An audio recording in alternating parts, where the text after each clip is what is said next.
Olá, Olá. olá, entramos agora ao vivo, aqui no meu canal, no nosso canal do YouTube, que é justamente com a ideia de que a gente possa trazer profissionais da área do direito, da área do comportamento, também da área da saúde, para que possamos conversar sobre as relações que tudo possa ter com a resolução de conflitos. A mediação, negociação, conciliação e tudo mais. E hoje a nossa convidada especial, que sempre será muito bem-vinda aqui no nosso canal, quando tiver sempre assuntos, pode trazer, Ana, tá? É a Ana Luísa Etialuz, e ela vai falar com a gente sobre o que é um contrato relacional, uma novidade, uma grande modernidade hoje na área do direito, que é o contrato como símbolo de uma relação, né?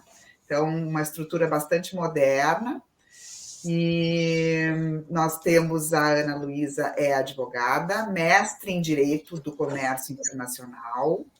A Ana Luísa é especialista em psicologia jurídica, também é mediadora internacional, trabalha com direito colaborativo, atua no direito integrativo, com direito holístico também, colaborativo, aplicando a psicologia ao direito e trazendo aos clientes o máximo de competências formais e humanas que lhes possam agregar valor. Então, a prática jurídica para a Ana Luísa deve envolver uma visão ampla, sistêmica, com empresas e também para pessoas físicas, as relações contratuais e para as pessoas físicas e empresariais também, comerciais, né? E o direito colaborativo, que é a área que a Ana Luísa atua bastante, pode ser aplicado nas áreas trabalhista, de direito de família, sucessões, na empresarial e na responsabilidade civil. Então, eu peço à Ana Luísa que seja muito bem-vinda aqui conosco hoje e possa nos trazer já alguma introdução sobre o que ela vai tratar aqui conosco hoje, né? Que é muito interessante também sobre, Ana, o evento que tu estiveste lá em Buenos Aires, né? Chegaste hoje ou ontem, passaste uma semana lá palestrando. Então, um bom início de noite aqui, Elisa Belluni, é um grande prazer estar aqui contigo no teu canal, uma honra, aliás, porque tu também é uma das grandes desbravadoras aí dos meios alternativos de resolução de conflitos, centrando o teu foco na mediação, mas também em outras metodologias que possam, né, beneficiar mais as pessoas em termos psicológicos, econômicos, enfim. É um prazer para mim estar aqui, eu agradeço. Iniciar a semana com esse bate-papo é muito bom. Sim, eu cheguei ontem de Buenos Aires, após uma jornada intensa, onde eu pertenço a uma organização, que é a OLADC, Organização Latino-Americana de Direito Colaborativo, e tivemos nessa semana em Buenos Aires o nosso primeiro encontro presencial, né? Então foi realmente um misto assim de intensidade acadêmica com emoção, porque nós iniciamos esse projeto em 2020, em pleno auge da pandemia, e hoje incorporamos, né, na sexta-feira, mais um país. Estamos com 11 países, incorporamos a Venezuela. Hoje nós somos a Argentina, Brasil, Chile, Peru, Uruguai, Guatemala, México, Colômbia, Bolívia, Panamá e agora Venezuela, né? Estamos alcançando representação de 11 países, estamos integrando os profissionais latino-americanos em torno das ADRs, né? Focando mais especificamente no direito colaborativo como uma ferramenta para advogados. Então, foi uma semana muito bacana, com muitas reflexões. Tivemos atividades na Universidade de Buenos Aires, na Faculdade de Direito, começamos com 60 formandos, na terça-feira, numa aula coletiva, né, uma masterclass coletiva, com eu representando o Brasil, tinha um colega dos Estados Unidos, outra do México, outra do Panamá e da Argentina, naturalmente, e depois seguimos, né, quarta e quinta também com atividades, tanto com uma atividade conjunta da Universidade de Buenos Aires com a Universidade de Barcelona, onde eu tive a oportunidade de falar sobre a estruturação desse projeto, e, finalmente, na Universidade de San Isidro, onde eu falei sobre esse tema que tu me convidaste para falar hoje aqui, que é o tema dos contratos relacionais. Realmente foi muito bom, ainda colhendo a emoção, né, o volume de informações, enfim, a gente leva um tempo, né, para processar. Com certeza, mas eu te agradeço, Ana Luísa, porque eu sei que foi bem corrido, a gente tratou da live, né, antes de tu ires lá a Buenos Aires, então te agradeço imensamente, porque chegaste e já vieste direto aqui para o canal, né? Não, mas não tem problema, eu gosto de falar, né, Elisa, então não tem problema. Exatamente, e é um assunto que a gente gosta muito, né, a parte da resolução de conflitos. E, assim, olha que interessante essa experiência que tu estás trazendo, né, o envolvimento de todos esses países, né, em nível das universidades, e o quanto nós aqui no Brasil podemos conseguir absorver e entender a necessidade de levar isto tudo, direito colaborativo, a resolução de conflitos, a mediação, a negociação, para dentro da área acadêmica, para dentro das universidades. Né? Sim. Há um movimento que vai muito lentamente no Brasil, porém, na estrutura acadêmica fora do Brasil, é interessante como vai bem rápido, né? Nós aqui estamos andando, vamos usar essa experiência, né, Ana Luísa, para agregar aqui. Pois então, o Brasil, por exemplo, no direito colaborativo foi um pioneiro na América Latina, quando começou esse movimento com o nome de práticas colaborativas, que é um debate um pouco controverso, né, em relação ao meu entendimento pessoal, mas é fato que houve um pioneirismo aí do Instituto Brasileiro de Práticas Colaborativas, e hoje o direito colaborativo, com esta nomenclatura como sendo uma ferramenta potente para os advogados nessa nova realidade social e econômica, está tomando forma, mas o Brasil ficou, apesar do pioneirismo, ficou desagregado, né? E o Brasil é continental, né? Então não é fácil fazer um movimento para agregar profissionais que estão, né, do Iapoque ao Chuí,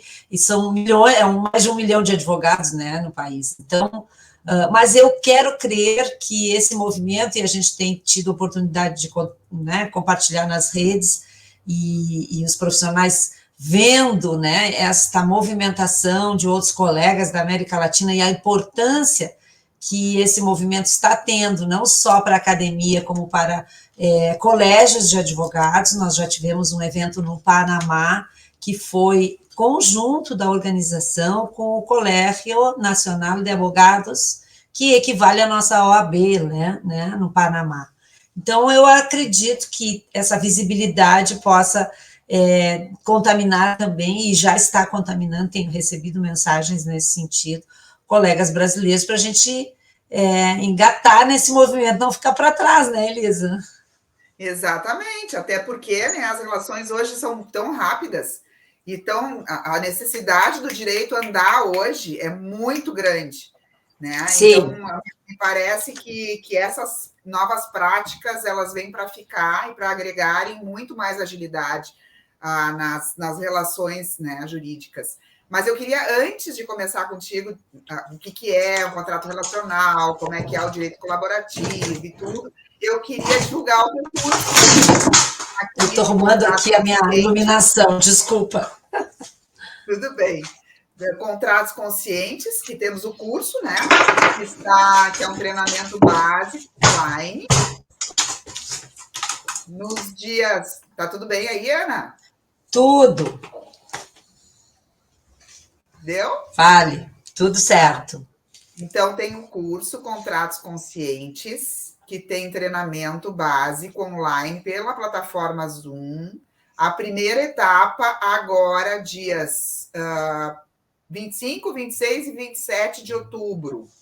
Isso. E a segunda etapa é nos dias 8, 9 e 10 de novembro, né? Sessões Exato. de 2 horas, das 13 às 15 horas. As facilitadoras são a Ana Luísa Tia Luz e a Kim Wright, que é uma das suas mentoras.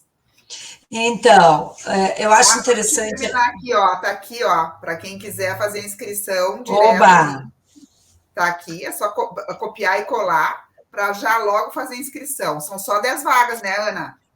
São, e a gente já está, a coisa já está indo, né? Então, confirmando-se mais algumas colegas interessadas, a gente vai estar quase chegando no limite. Eu te agradeço a oportunidade de trazer essa referência, porque nós acabamos direcionando o curso para colegas que já haviam manifestado interesse em momento anterior, que conheciam, tinham curiosidade em relação à metodologia, e os conceitos, né, da metodologia, como aplicar, e eu consegui, então, fazer esse treinamento em conjunto com a J. Kim Wright, que é uma das desenvolvedoras da metodologia, né, e dos conceitos, vamos dizer assim, filosóficos que envolvem a abordagem, e então eu acabei, como ela limita a 10 vagas, o que eu acho que realmente é interessante, porque a gente trabalha com uma mudança de paradigma, e isso determina, assim, uma maior reflexão, né, e uma interação maior entre os colegas para fazer um debate mais rico. Então, se a turma é muito grande, acaba que as pessoas têm um tempo menor, né, e uma oportunidade menor de fazer a interação e, então, fazer o debate, fazer a troca e agregar mais valor às suas reflexões. Então, realmente, por isso é limitado. Mas foi direcionado, como eu disse, para alguns colegas, e a gente já está aí com poucas vagas, mas te agradeço a divulgação e fico muito feliz com essa oportunidade. Muito obrigada. Muito bom, mas aí fica para a próxima, né? Quem não pegar agora já sabe. Bom, né? Também, né? Com certeza. Sim. Mas, Ana, o que são os contratos relacionais? Como é que eles trabalham? O que acontece? Qual é a mudança do direito tradicional, né? Onde nós estamos acostumados a contratar, no Brasil, principalmente, e aonde que é a grande vantagem do contrato consciente, do contrato relacional? Bom, eu posso fazer uma digressão? Claro, faça o que tu quiseres. Então, na verdade, a gente tem que esclarecer as coisas, porque ninguém está inventando a roda, né, Elisa? Mas esse conceito dos contratos relacionais, eles já existem, mas talvez não com a visão que está sendo renovada neste momento em que a gente está vivendo. E é preciso fazer também colocar assim, trazer um contexto aqui para esse bate-papo. A gente vive a velocidade, como tu bem mencionaste na abertura, uma velocidade que hoje as nossas certezas passaram a ser relativas, tá?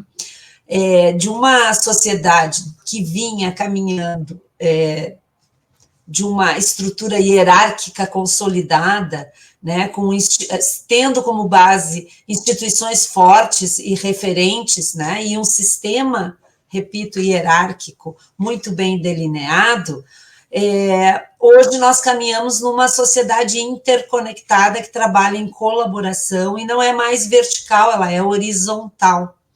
E ela se move nessa horizontalidade numa velocidade que a tecnologia nos empurra, e nós não temos também muito, né, não temos como frear isso. Isso é parte hoje da nossa vida, né, do nosso sistema de vida, desse modelo. Isso, naturalmente, vai refletir no mundo do direito, não só no âmbito da resolução dos conflitos, como também no âmbito da prevenção dos conflitos, né?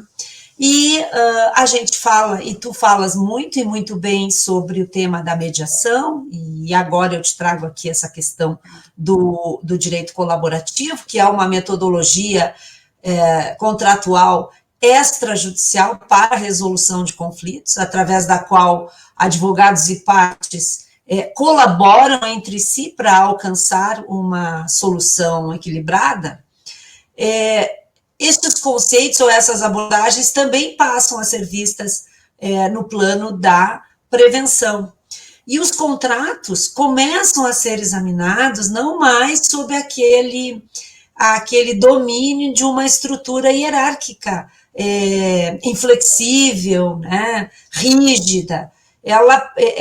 Já vinham sendo estudados com a quarta revolução industrial, que começa em 2010, ela já vinha sendo estudadas novas formas de modernizar os contratos, adaptando-os a essa nova realidade. Então, se buscou, lá nos anos 60, uma teoria trazida ou capitaneada, vamos dizer assim, por um professor emérito, norte-americano, professor Ian McNeill, que já faleceu em 2010, e ele, então, nos anos 60, traz para o ambiente acadêmico uma teoria que tentava rivalizar, vamos dizer assim, com a teoria clássica do contrato. Ele, visionário, ele já previa, né, com a revolução tecnológica ou com a revolução científica que começava lá nos anos 60, ele já previa que isso ia impactar de maneira muito forte na sociedade. E ele começa, então, a desenvolver uma abordagem mais flexível, que é uma abordagem mais humanizada. Ele e outros estudiosos, a maioria de origem anglo-saxã, eles, então, enxergam o contrato sob uma perspectiva social, sociológica, né, filosófica e psicológica, como parte, né, o contrato como uma síntese, como o resultado, portanto, de um dos comportamentos humanos mais recorrentes, que é a troca, né, desde que a gente é gente, desde que nós temos as nossas necessidades humanas, nós sabemos que não temos tudo, não produzimos tudo, não temos capacidade de desenvolver todas as habilidades do mundo, e nós precisamos, portanto, trocar, nós precisamos do outro, né? E precisamos, portanto, construir relações de troca. Essa visão, ela passa, aqui eu consegui ligar a luz aqui. Sim. Agora sim. Ela passa a rivalizar com a teoria clássica, mas apenas no ambiente acadêmico. Ela não toma força, porque ainda a sociedade vivia aquele modelo hierárquico, rígido e vertical da terceira revolução industrial, né? Os meios de produção ainda eram os mesmos. E de 2010 para cá, estes estudiosos, né, e aí nós estamos falando assim de referências como Harvard, Princeton, Tennessee, Universidade do Tennessee, que é onde eu faço uma série de certificações nestas metodologias, noutra metodologia, eles passam a estudar, então, retiram lá da academia essa teoria relacional do contrato e passam a agregar à mesma conceitos de natureza econômica. E esses conceitos de natureza econômica, por exemplo, hoje trazem para esse universo do contrato a economia comportamental, trazem o comportamento e aspectos psicológicos como parte determinante de uma relação, qualquer relação, e não seria diferente com a relação contratual. É bem verdade que existem contratos que têm uma natureza essencialmente relacional e outros são o que este professor Mike Neal dizia, contratos discretos, ou seja, são aqueles que o objeto da troca está definido, ele é vinculativo, imediato, o objeto está claro e definido, é o famoso toma lá da cá. Eu gosto de exemplificar sempre com quando vamos abastecer o carro no posto de gasolina, pede 5 litros de gasolina, paga X reais e ali o contrato foi executado, foi cumprido. Este é um contrato que não gera relações interpessoais, ele não é prolongado no tempo, ao contrário dos contratos ditos relacionais. Se eu estiver muito teórica, eu até aproveito aqui, o que são esses contratos? Vamos esquecer a palavra contrato e vamos falar de relação, por exemplo, relação de trabalho, relação marido e mulher, ou companheiro-companheira, né, uma união estável ou um casamento, é um contrato relacional. Quais são essas características? Eles são prolongados no tempo, eles geram relações de interdependência entre as partes, a medição, né, da troca também ela é um pouco mais difícil justamente pela propagação no tempo, e esses contratos têm uma característica interessante. Existe um universo invisível que faz com que determinadas condutas sejam obrigatórias mesmo não estando escritas no contrato. São as chamadas normas morais ou normas sociais, tais como confiança, lealdade, né? São aquelas questões presumidas num contrato relacional. Outros tipos de contrato relacional, por exemplo, as relações de terceirização, né, de serviços e produtos e serviços, os fornecedores, que mantém o meu fornecedor com o qual eu tenho uma relação de 5, 6, 10 anos, é um contrato relacional, um contrato de distribuição, um contrato de franquia, um contrato de representação comercial. Estes contratos, entre outros, geram muitos vínculos de natureza pessoal, camaradagem, relações de parentesco, amizades, né, trocas sociais importantes. Então, a forma como hoje se enxergam estes contratos, nesta sociedade maluca que a gente vive, né, no sentido de que todas essas coisas invisíveis e que eram antes presumidas, elas passem a ser escritas no contrato. Aquele famoso fio do bigode, né, o valor da palavra empenhada, hoje, como é que é aquela brincadeira? Não entendeu, quer que eu desenhe? Sim, literalmente a gente faz isso, inclusive com estes mecanismos de visual law, né, que estão aí trazendo inovação. Mais atrativo também o contrato, né, Ana? Mas antes de chegar nessa parte do design em si, eu queria lembrar de uma frase da professora Paula Forgione, lá da Universidade de São Paulo, da Faculdade de Direito, que ela diz no livro dela, e isso eu coloquei na minha dissertação de mestrado, achei muito interessante, que o contrato ele tem início exatamente no momento em que ele é engavetado, tecnicamente, né? Então, na teoria anterior, na cultura anterior, né, do contrato, fazia-se contrato de uma forma, como disseste, vertical, rígida, estanque, e ele era engavetado. E no momento em que ele era engavetado, ou é engavetado, ele começa a ter a execução dele. Ele começa a ter o efeito do contrato. Então, é neste momento que é importante o contrato, que é quando as pessoas o esquecem dentro da gaveta, né? Não sei se eu estou me fazendo entender. Sim, claro. E eu achei essa premissa muito interessante, porque eu tratei sobre a renegociação e a mediação dos contratos de longa duração, dos contratos colaborativos, que são comerciais, né? São justamente esses que tu falaste aí, de franquia, distribuição, e tem um fator fundamental na execução contratual, que entra com muita força nas relações comerciais, principalmente, que é exatamente a continuidade e os custos de transação, vale a pena continuar com aquele parceiro comercial por uma questão de custo de transação, ou seja, não procurar outro parceiro, outro fornecedor, outra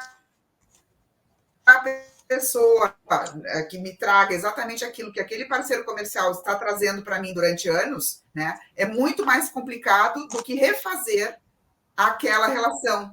E o contrato é sempre dinâmico, ele tem sempre sempre tem lacunas que vão aparecer no meio do caminho e que vão precisar ser supridas. É mais ou menos isso, Ana? É, exatamente, porque, por sorte, hoje os economistas não incluem somente nos custos de transação a matemática financeira, né? Que lembro quando na nossa época, vou dizer isso, na nossa época é ótimo, na Sim, nossa época, o pessoal que faz... Problema, é o pessoal que fazia economia, a gente ficava, nossa, o sujeito é um gênio, ele vai ter aula de matemática financeira. Matemática financeira era um negócio top, né? E hoje eles entendem que justamente nos custos de transação estão questões invisíveis importantes que são de natureza psicológica, por exemplo, e comportamental. Daí a gente referir a economia comportamental e também a neurociência. E esses modelos, esses novos modelos, exatamente, a preservação do contrato, não só pela questão dos custos de transação, mas também, hoje em dia, né, que é tem uma sigla que está pegando todas as empresas aí, que é o ESG, né? É a responsabilidade ambiental, social e uma governança incrível, né? Potente e equilibrada, é a construção, ou pelo menos a visão destes contratos, né? E a possibilidade de preservação das relações, que vem primeiro que os contratos, né? Ela caminha justamente nesse modelo que o mercado está demandando todos os dias, né? Porque o conflito ele não impacta só e exclusivamente entre as partes, né? Ele impacta também no ambiente ou no meio ambiente. E o que acontece hoje, e que é uma coisa que as empresas não se dão conta ainda, que já vinha caminhando. Por que de repente a gente começa a falar de ESG? Porque nós vamos, em menos de 20 anos, nós vamos ser 10 bilhões de habitantes, em 27 anos mais precisamente, segundo as projeções da ONU. Consequentemente, nós não vamos ter trabalho para todo mundo, nós não vamos ter oportunidades iguais para todos, né? Então, quando se fala em preservação, né, e quando se fala em responsabilidade social, responsabilidade ambiental, significa dizer que, como as estruturas do Estado, né, como a gente conheceu, elas continuam as mesmas, né, o Estado não consegue atender, e aí em todos os níveis, as demandas que uma sociedade nessa velocidade que caminha gera, assim, nós construímos e destruímos situações hoje em fração de segundos, né? Necessidades são criadas e desaparecem na mesma velocidade. Então, isso significa dizer que ou a gente repensa essas estruturas todas, ou as pessoas não conseguem mais se organizar. Então, recai sobre as empresas, e isso é muito importante que seja dito, recai sobre as empresas uma responsabilidade que o Estado não consegue, o Estado não tem mais estruturas, não tem mais braço para atender todas as demandas da população. Portanto, as empresas passaram a ter uma responsabilidade maior naquela comunidade onde elas impactam diretamente, seja gerando empregos, seja a questão do meio ambiente propriamente dito, resíduos, né, gestão de resíduos, reaproveitamento, seja a questão da governança que tem uma exigência, hoje o mercado exige a transparência, exige uma credibilidade, uma responsabilidade, uma ética. Por quê? Porque as empresas hoje, praticamente, eu brinquei até outro dia, escrevi um artiguinho sobre isso, elas hoje, elas precisam se relacionar com todo este universo, precisam me relacionar com o meio ambiente, eu preciso me relacionar com meus colaboradores diretos e indiretos, meus fornecedores, eu preciso me relacionar com os consumidores de maneira aberta, mesmo que ela não queira, ela está hoje, a empresa, exposta nas redes sociais. Então, o que eu digo, o capital relacional da empresa, hoje, ele é tão, ou não digo que mais, mas ele é muito importante, porque ele pode impactar, né, no capital econômico.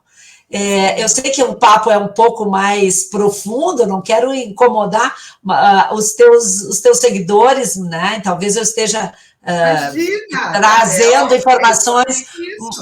Mas então, assim, as empresas, não é porque está na moda no mercado falar de ESG, né? Porque surgem os negócios, o pessoal diz, não, está na moda isso, tem que fazer porque está na moda. Que nem quando começaram a falar em mediação, tem que fazer mediação porque está na moda, agora todo mundo fala em mediação.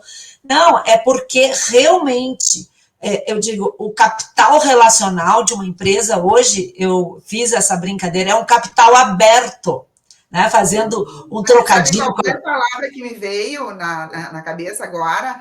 Uma porosidade. Existe uma porosidade que faz uma relação que não existia, né? Porque a empresa antes era estanque, era rígida, era fechada. Fechada. E hoje todas as tomadas de decisão, elas acabam, né? Há uma linha que foi eliminada entre o público e o privado, né? As redes sociais fizeram isso, né? E então, no que diz respeito às empresas, as empresas estão sob o Big Brother, né? Sobre o olho do Big Brother. Então, elas realmente precisam ser transparentes, elas realmente precisam ter um sistema de gestão e de governança ético, elas necessitam, né, se relacionar com o social, né, e aí não é só com os seus colaboradores diretos ou indiretos, mas também com os seus consumidores e com a comunidade geral, e ela tem que demonstrar, né, minimamente, que ela preserva as coisas, né, que ela cria sustentabilidade, não só no meio ambiente, mas nas próprias relações. Então, esses conceitos, eles estão, né, eles começam a se casar, né? Tem uma razão para que o sujeito que ganhou o Prêmio Nobel da Economia se junte com os advogados lá em Harvard para discutir a possibilidade de trazer. Toa, né, Ana? Não é à toa. Não é à tem toa. Uma razão. A roda não precisa ser reinventada, mas ela tem que andar para frente, né? Tem que ir adiante. Porque o sujeito, eu não tenho nada para fazer, hoje eu vou resolver transformar os contratos em relações, né? Então, mas comprovadamente, e eu vou te dizer isso porque eu trabalho com duas metodologias, isso eu acho interessante.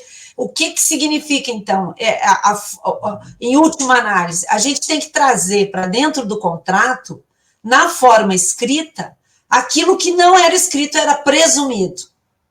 Né? A confiança, a lealdade, uma série de valores, a gente traz na forma escrita, na forma de cláusulas de comprometimento, e de valores fundamentais deste contrato, que nem uma Constituição. Eu gosto sempre de dizer assim para os meus clientes, né? A gente faz uma mini Constituição, né? A gente vai criar os princípios fundamentais, que nem a nossa Constituição tem lá, né? O Brasil está fundado no princípio da soberania, da liberdade, enfim, e tudo que vier depois, né? O regramento tem que estar alinhado com os princípios fundamentais, certo?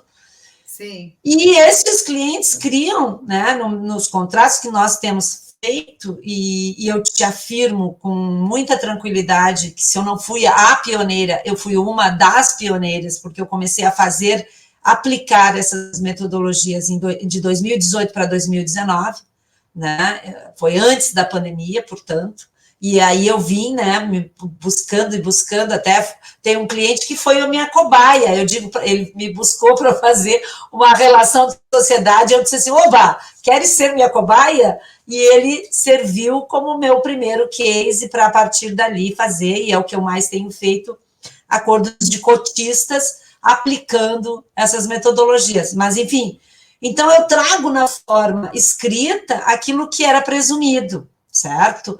E eu ajudo os clientes a construírem essa mini constituição.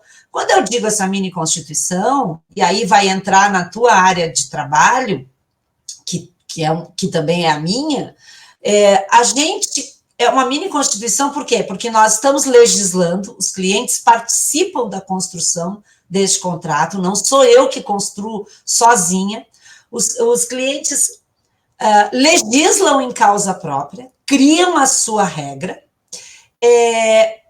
criam o plano de ação, ou seja, como é que eles vão, o executivo, né, como é que eles vão executar aquele contrato, e criam, entre parênteses, o seu poder judiciário, porque eles criam no próprio contrato um sistema de prevenção e resolução de conflito. Não é simplesmente uma cláusula mediarb. Mediarb, para quem não sabe, quem está ouvindo aí, não é simplesmente uma cláusula que remete as partes do contrato para uma mediação ou para uma arbitragem. É um sistema de prevenção e resolução de conflitos. Então, parece complexo, mas eu vou te dizer assim, eu tenho clientes, inclusive, que já me prontificaram, tu quer que eu vá lá fazer vídeo para ti? Tu queres que eu fale a respeito? Porque quando as pessoas constroem os seus próprios contratos, elas eu não gosto muito dessa palavra, mas elas se empoderam, né, daquilo, porque, e aí vem aquela afirmação inicial, o contrato é um símbolo da relação, certo? Ele não é, o que vem primeiro é a relação, né, e a gente vai traduzir essa relação num contrato escrito. Quando isso acontece de maneira fiel aos interesses e às expectativas das partes, aquele contrato pertence realmente a eles, né? E então há uma segurança, há uma tranquilidade em assinar o contrato que não foi construído, repito, por mim sozinha no escritório.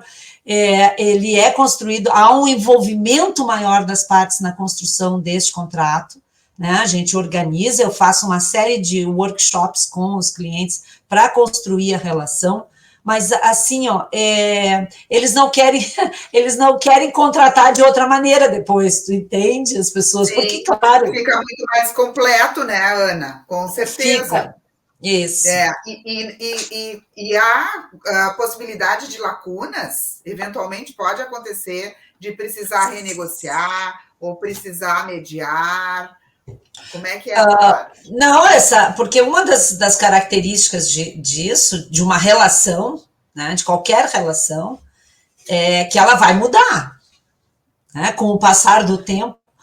Qualquer relação vai mudar dependendo do contexto em que a própria sociedade vai te colocar. Vamos lembrar da pandemia, né, que obrigou todo mundo a quebrar os seus contratos e a renegociar os seus contratos na marra. Então, a palavra flexibilidade, ela é parte importante, e dentro desse sistema de prevenção e resolução de conflitos, existe a cláusula de revisão desse contrato, sempre que as necessidades e as expectativas das partes não estiverem sendo, de algum modo, alcançados, tem que ser revisado justamente para prevenir conflitos. E é exatamente por isso que esse não é um contrato que vai para a gaveta. Esse é um contrato enquadrado. Este contrato, na verdade, Elisa, ele é um contrato que eu digo, ele é um contrato vivo, porque ele realmente tem que refletir o estado de coisas, né, da relação. Né? Não pode ser aquele negócio que tu escreve um contrato 3 anos atrás. Quanta coisa rolou em 3 anos? Aí eu e você tivemos uma discussão referente a um contexto que não existe, né? Que é de hoje, que não existia há 3 anos atrás. Aí nós vamos tirar da gaveta aquele contrato e vamos nos agarrar em obrigações e punições, né, referente a um contexto que não existe mais. Então, a gente se agarra no... quebrar empresas, né, Ana? No judiciário, litigando 10, 15 anos e acaba né, com a empresa, inclusive. Ana, tem uma pergunta ali, ó, o que são os contratos entre cotistas? A Paula Pinto Costa Vargas está perguntando, o que são os contratos entre cotistas? Poderia explicar? Os acordos de cotistas são contratos para legais, vamos dizer assim, né? Que a lei valida, né? O direito civil valida, o direito comercial valida, né? Nós temos um contrato social, por exemplo, lá com as cláusulas que a lei obriga, né? Para constituir uma sociedade. Mas os cotistas podem fazer acordos paralelos, né, que tem validade entre eles e que é reconhecido pelo direito como um contrato privado, certo? Então, boa noite, Paula. Os acordos de cotistas são, então, os contratos, né, paralelos, a gente diz, à existência da sociedade. E eles têm, essencialmente, natureza comportamental, por exemplo, quando às vezes os acordos de cotistas ou de sócios, acionistas, né, estabelecem algumas condutas como ajustes de voto em assembleias de acionistas, como é que eles vão se comportar, como é que vai ser a conduta na Assembleia, ou como é que eles vão distribuir determinados resultados, porque às vezes no acordo de cotistas, por exemplo, eles podem estabelecer uma distribuição de resultados diferente daquela distribuição que está no contrato. Por exemplo, eu e a Elisa vamos fazer uma sociedade de 50% para cada uma, mas, de repente, eu estou trabalhando mais num projeto X que a Elisa, e a gente faz um acordo de cotista que, em relação a determinada situação, a distribuição de resultados não vai ser 50% para cada uma, vai ser 60% para mim e 60% para a Elisa. Esse é só um exemplo de um acordo de cotistas. Não sei se eu fui suficientemente clara. Exatamente. Obrigada, Paula, pela pergunta também. E também é diferente, né, Ana? Às vezes as pessoas não sabem o que é uma sociedade limitada e o que são sócios entre eles que compactuam, que contratam, não é? Sim. E uma sociedade de capital aberto, que são as SAs, aonde existem as pessoas que vão lá e compram as cotas, né, aberto em balcão, muitas vezes, e para essas, principalmente, é extremamente importante esses acordos, não é? E também a questão da governança corporativa, que era o que tu estavas trazendo antes, né? Que gera a sustentabilidade hoje, até porque só pode entrar no balcão, na B3, ter ações abertas, né? Comercializadas em bolsa de valores, aquelas que estiverem com um plano muito estruturado na parte de sustentabilidade, de ESG, né? Então, é um pouco diferente, são diferentes essas duas formas de atuação da empresa, não é? E tem a empresa familiar, que muitas vezes se enquadra nos dois tipos, né, Ana? Olha que Sim. importante os acordos, essas ferramentas são muito importantes, porque veja bem, nós customizamos as relações, né? Cada relação é uma relação. Eu não posso fazer um contrato padrão para mim e para ti, né? Porque nossas características não são as mesmas do formulário padronizado, né? Nós vamos ter que atentar, né, na construção desse contrato, às tuas características, às tuas necessidades, às tuas expectativas, né, o que vai acontecer quando surgir um problema, porque vai acontecer um problema, qualquer relação E aqui, voltando de novo, olhando o contrato como uma relação e não como um contrato, em qualquer relacionamento vai haver problemas, né? As expectativas vão se desalinhar, as necessidades vão mudar, os valores que hoje são amanhã poderão ser outros. Então, nós temos essa flexibilidade nestes contratos relacionais escritos de revisarmos as nossas condições, porque é uma forma de nós preservarmos a nossa relação, né, e evitarmos, portanto, o conflito e os seus impactos. E mesmo, Elisa, a terminação de contrato, e isso é interessante, que há uma tendência, né, nessa linha de raciocínio, aproveitando que tem uma colega aí que fez uma pergunta, a tendência é rejeitar as cláusulas, por exemplo, de rescisão sem justa causa em 30, 40 dias. Por quê? Porque isso, no ponto de vista destes estudos, geram incentivos perversos, né? Então, por exemplo, eu tenho uma relação de longo prazo com um parceiro de 5 anos lá, um distribuidor ou um representante comercial, né? Ou um fornecedor, que seja. Simplesmente eu tenho uma cláusula, o sujeito investe na relação comigo, investe no próprio negócio para nós dois termos um resultado comum, porque quando eu terceirizo parte do meu negócio, quando eu tenho um colaborador, o nome já diz, nós estamos colaborando para algo que vai resultar em benefício de ambos, né? Então, há uma mudança de perspectiva pelo seguinte, poxa, se o contrato é um instrumento de cooperação, eu não posso trazer para este contrato uma linguagem punitiva e perversa, impositiva, como sempre foi estabelecido. Então, essas cláusulas de rescisão sem justa causa, por exemplo, elas são vistas hoje. Pô, o sujeito está comigo há 5 anos, eu simplesmente resolvi, hoje mudou o meu CEO, mudou o meu gerente, e eu dou uma notificação para o sujeito, daqui a 30 dias ele está fora. Onde é que vai parar o investimento que o sujeito fez no negócio? Vai parar no judiciário, em alguma discussão enorme. Então, a construção conjunta destes contratos, com base em valores comuns e uma cultura compartilhada, para eliminar a cultura da culpa e da punição.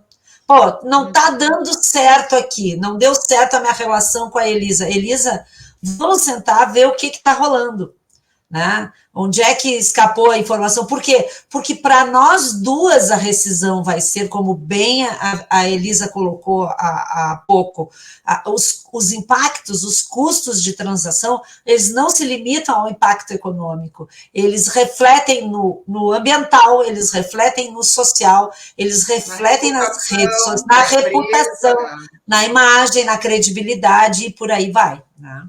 Então, Exatamente. Muito obrigada, Ana. Muito obrigada por isso, os contratos conscientes, né?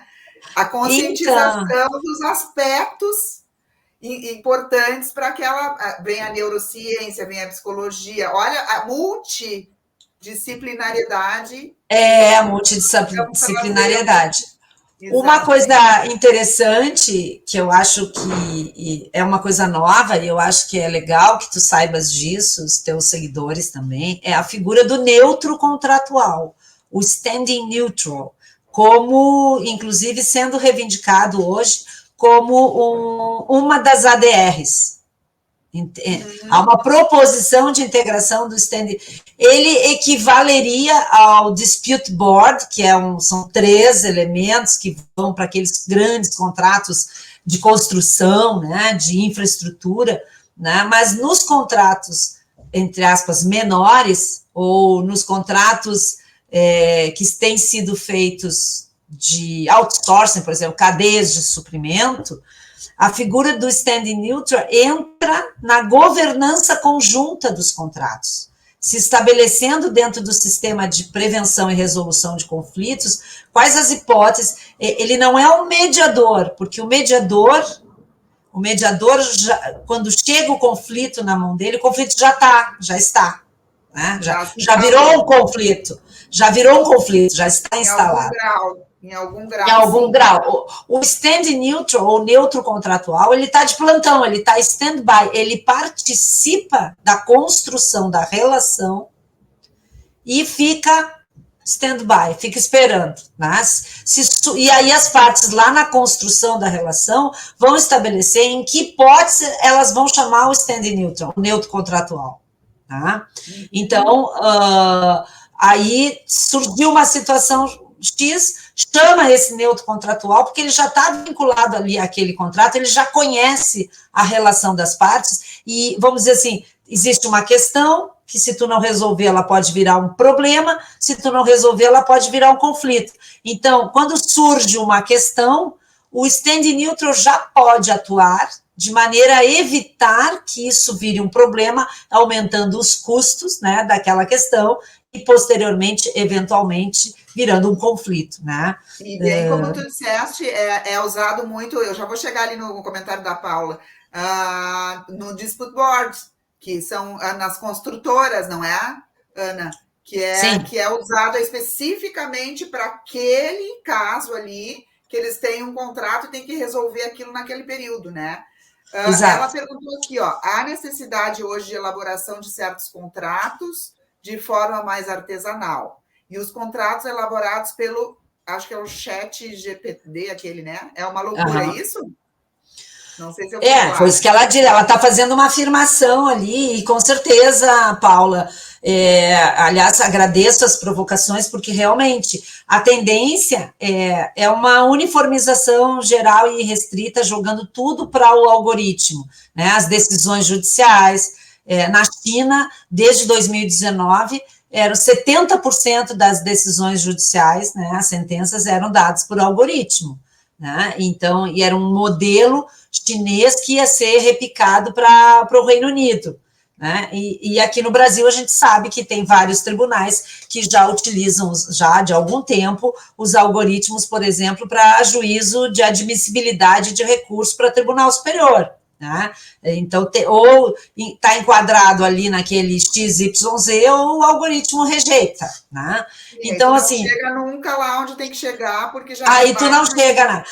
Então, a necessidade de customização, e como tu dissesses aí, de elaboração mais artesanal, é a forma realmente de dignificar aquelas partes que estão, né, preservando as suas características próprias, né? Elas não passa a régua, né? E se elas constroem a relação de maneira potente, de maneira confortável, se elas conseguem desenvolver a confiança a partir dessa dinâmica de construção da relação, a possibilidade de ir parar lá na mão do algoritmo ela é menor, né? E elas, vamos dizer assim, elas se sentem, elas são dignificadas na condição humana, mesmo as empresas, né? Porque preservam, enfim, as suas características. E uma série de benefícios, né? Não só do ponto de vista econômico, mas como a própria Elisa já mencionou antes, a questão, né, da preservação da marca, né, da solidez das relações, e uma coisa que eu sempre digo, Elisa e Paula, está muito difícil contratar, está muito difícil estabelecer relações, né? Então, aquelas que a gente consegue estabelecer, a gente tem que tentar preservá-las, né? Porque colaborar, né, entre si, alcançar em conjunto algo melhor do que a gente conseguiria sozinho. E hoje é impossível conseguir as coisas sozinho. Hoje o que nós estamos fazendo aqui, e mais uma vez eu te agradeço a oportunidade, é colaborar, né? A gente trocar informações para alcançar resultados melhores em conjunto. Porque realmente a sociedade precisa disso, né? E essas ferramentas em cima dos contratos relacionais, elas ensinam como as partes vão colaborar, e aí eu vou entrar de novo no tema do colaborativo, né? O direito colaborativo, num sentido amplo, trazido para o universo dos contratos, através de metodologias. Eu aplico 2 metodologias, uma delas é contratos conscientes, ou conscious contracts, que foi a primeira metodologia que eu apliquei, cuja a desenvolvedora, nós vamos dar esse treinamento agora no mês de outubro, a J. Kim Wright, e aplico uma outra metodologia, que ela é específica dos contratos de terceirização, outsourcing, que é a metodologia Vested, da Universidade do Tennessee. Vested significa, conceitualmente para eles, estar investido no sucesso um do outro. Então, é uma visão de convergência, não é uma visão de divergência. Porque se eu e você estamos construindo um projeto juntos, nós queremos, né, que essa linguagem da construção da nossa relação seja uma linguagem convergente. E aproveitando aqui, porque vem as coisas, né, Elisa, eu te falei que eu falo demais, mas Não, acho mas é que tu sabe muita coisa. Eu vi o quanto tu estudou, nós caminhávamos uma ao lado da outra e eu terminando meu mestrado e tu também. Não, então, uma coisa que é fundamental... É um assunto muito interessante. A gente pode trazer outros elementos em outra live. Quando tu tiver vontade de vir aqui, pode vir. A gente, isso é aberto exatamente para a gente aprender e disseminar essa cultura, né? Mas, por favor... Não, então, o que eu queria dizer, falando em simplificação, é a linguagem jurídica simplificada, né? E isso não, né? Outra coisa, com todo respeito aos nossos colegas advogados que falam em inovação, inovação, inovação no direito, e só trabalham com legal design, né?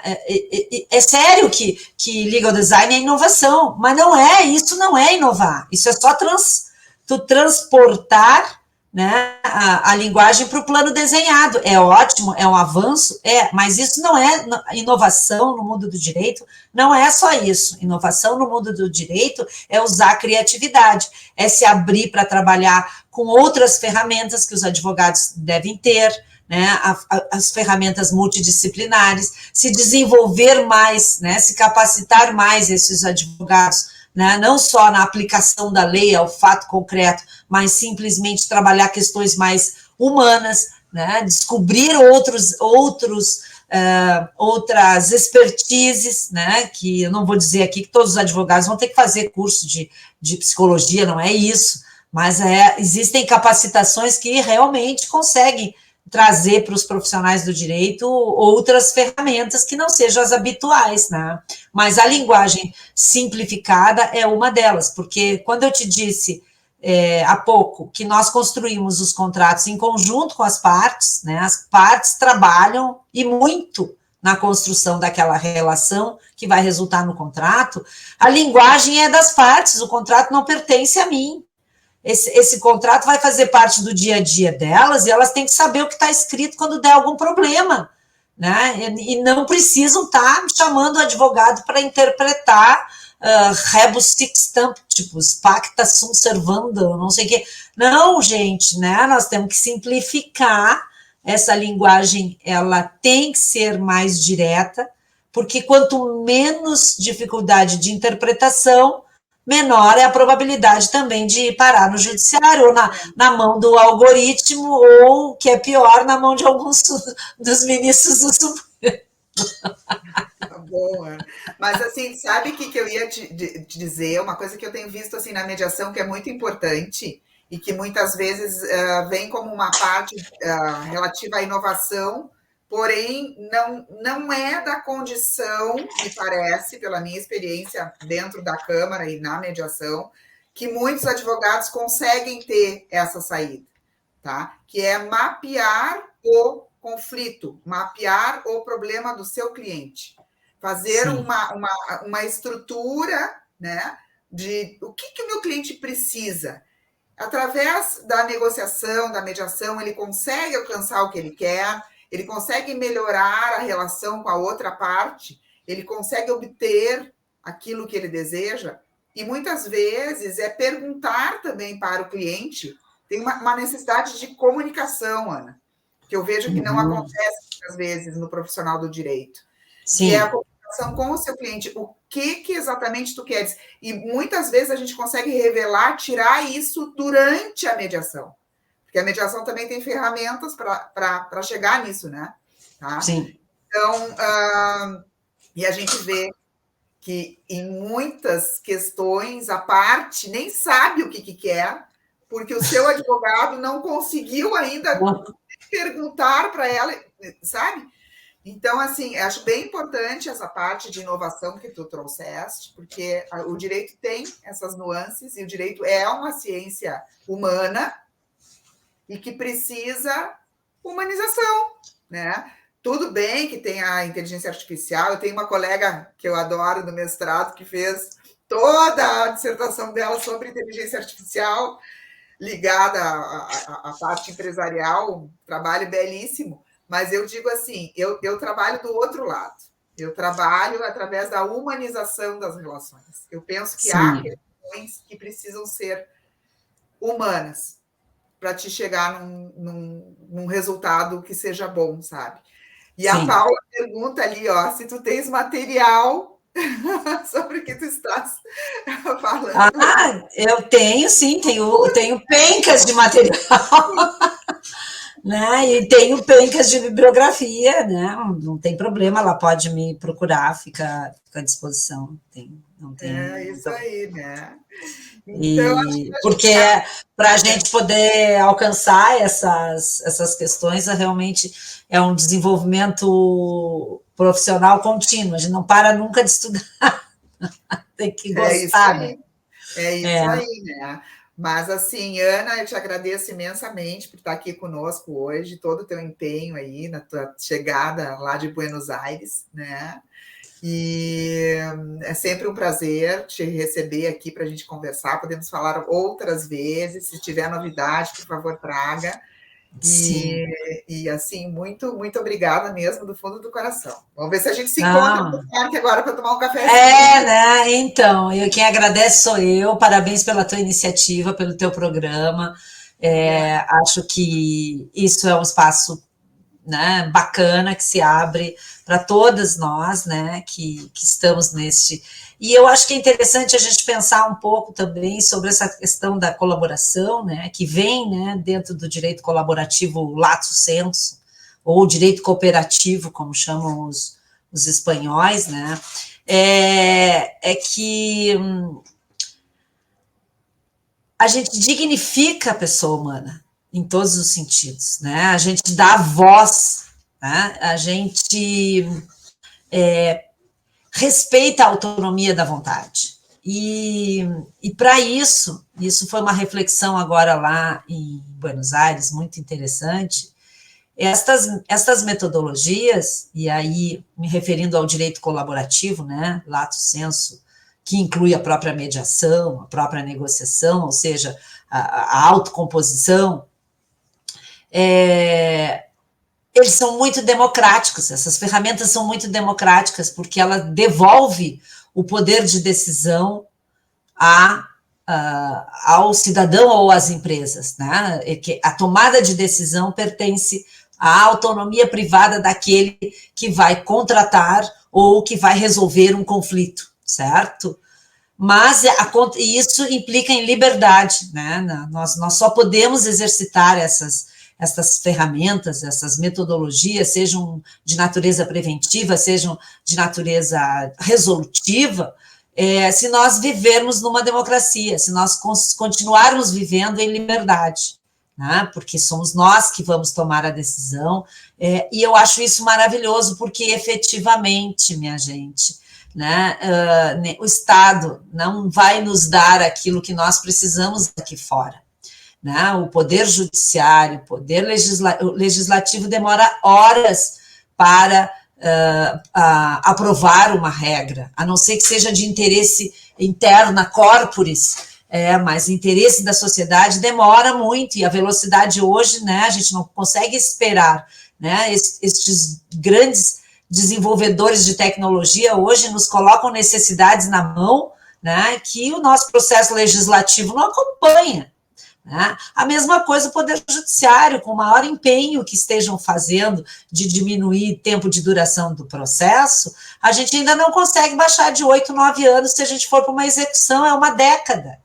né? Eu tenho a semana retrasada, antes de ir para Buenos Aires, eu fiz uma sustentação oral no tribunal, um dos meus últimos processos, eu já não tenho mais quase processo, 12 anos, eu já tive processo de 24 anos. Isso é impensável uma pessoa, um cidadão, uma empresa viver com um conflito durante mais de uma década. Mas eu pego na Câmara, Ana, 20, 22 anos, inventários. Então, é uma então pena, assim, estão cansados, não aguentam mais litigar nem os isso não tem lógica, não tem sentido, né? As pessoas precisam resolver as suas coisas e serem felizes e viverem a vida sem aquela sombra, né? De um conflito, sem o peso, sem impacto econômico, psicológico, moral, de imagem social, enfim. Mas o que eu queria dizer, para não prolongar mais aqui, é isso, que a gente reflita que a colaboração, né, no ambiente privado, ela é um exercício legítimo, né, e democrático, porque o cidadão, né, com a sua liberdade de tomar a decisão, auxiliados pelos profissionais que lhe deem a informação necessária para tomar a chamada decisão informada, esse processo é um processo que é baseado na liberdade, né, na autonomia da vontade, e, portanto, ele é um processo muito democrático. E, quiçá, nós consigamos, né, que o Brasil siga sendo um país democrático, não relativamente democrático, né, mas que realmente a democracia seja levada a sério no país e que nos permita, né, conseguir disseminar mais e mais essas metodologias que são realmente dignificam, né, a pessoa humana na sua essência, por preservar a sua autonomia de vontade. Era isso. Eu estou super à disposição. Minha querida. Precisamos de uma mudança de cultura, então, né? Isso aí. Tomarem também para si a possibilidade de resolverem as suas questões. Toma, mas aí tem o contraponto, né? Antes de terminar aqui, tem a questão da responsabilidade, né? Toda liberdade tem o contraponto da responsabilidade. Em autorresponsabilidade, exatamente. Isso aí. Minha querida, muitíssimo obrigada. Eu que agradeço. Um grande beijo. Uma excelente semana para ti. Para você e seus seguidores também. Estamos tentando, aumentando, aos pouquinhos, trazendo sim. a gente só pode aumentar. Obrigada. Um beijo. Tchau, tchau.